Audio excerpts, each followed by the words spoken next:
நான் வந்து உண்மையிலே அந்த பவுடர் எனக்கு தெரியாது. நான் கொண்டு வீட்டில் வச்சுட்டு நான் போயிட்டேன். நான் பாட்டு கொடுக்குறவன் நான் கொண்டு வச்சுட்டு போயிட்டேன். வீட்டில் பாட்டு இருக்கிற பையனுக்கு போன் பண்ணி சொல்லியிருக்கேன், ஐயோ இல்லை பவுடர் இருக்குப்பா அப்படின்னு.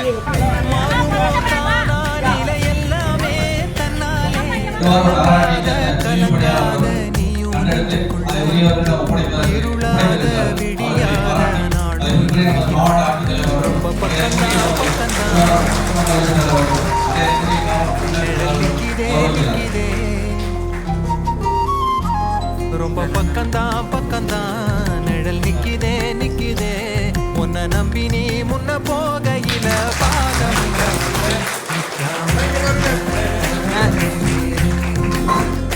கண்ணோரோ ஏன் கண்ணீர்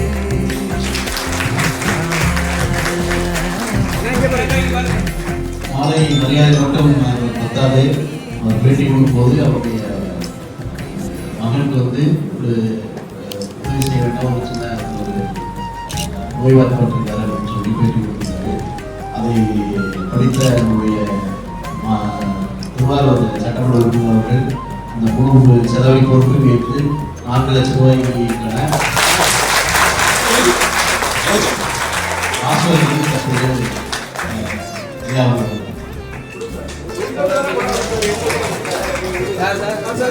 சார் இங்க வந்து சார்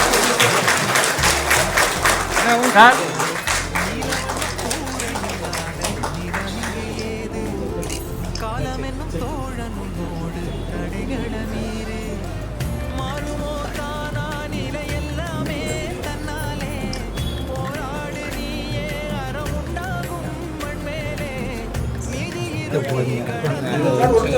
ஒளி வாசல் வரும்